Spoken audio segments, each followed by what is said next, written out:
Okay, so we are on our fifth day of the Iditarod. They haven't quite gotten a full 5 days out of it yet, but still, here we go. Mitch Seavey broke away from most of everybody else. He was first into Huslia last night. He made a pretty good time. Nick Petit came in after him. Nick ran that leg in a little less than 11 hours. So that was really, really quick.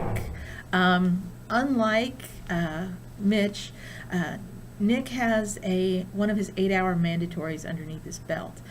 Mitch hasn't taken any of his mandatory rests yet. So also in some other threats, definite threats who are in Huslia, which if you're in Huslia right now, you're probably a threat. But Jesse Royer is there, John Baker is there, Michelle Phillips, and they've all had that 8-hour break. Now, it looks like most of them, a fair number of them are probably going to take their 24. I believe Mitch has declared for his 24 there. Also, a little ways back, we've got a fair number of people who took their 24 in Galena.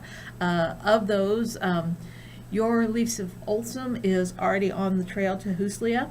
Allie Zirkel is there, Peter Kaiser is there, Jeff King is there. They're all taking their 24.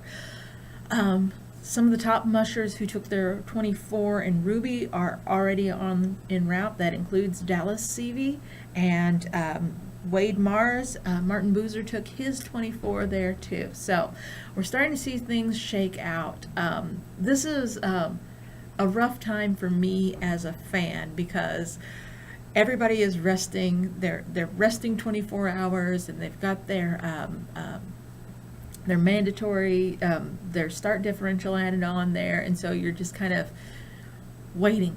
And it seems like, some mushers surge and others fall back, and it's because they're making up that time differential. And so we will see in the next day or two who's really a contender.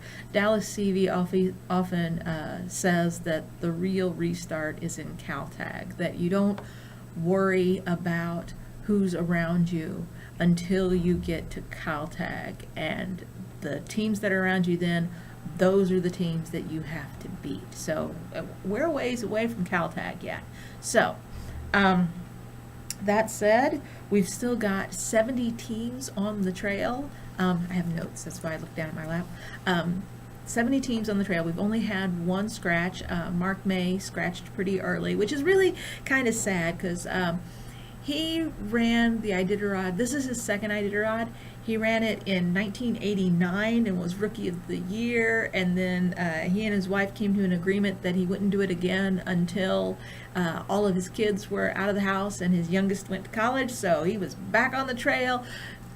Didn't do so well. But he'll be there next year. I am sure of it, and I will be cheering him on as well as everybody else. But still, it was really, really cold out of Fairbanks. And it was 2 years ago when they came out of Fairbanks, but we've got a lot of mushers, a lot more complaining about frostbite than we usually see this early in the race. Didi Genreau is particularly susceptible to it because she had a bad case of it in 2015. So it's taken her some time. It mostly means you take a lot more time to take care of your teams, but there are some really bad cases out there right now of frostbite on fingers and toes, and especially on toes.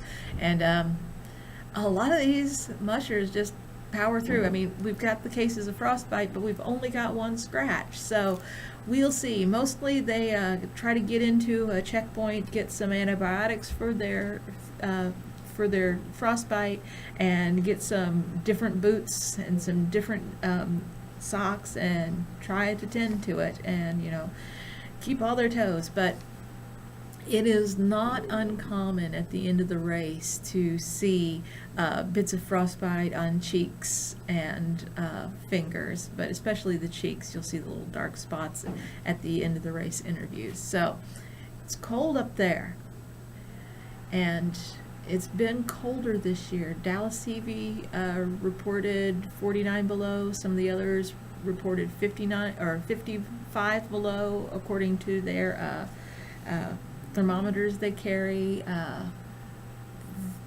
So cold, very cold.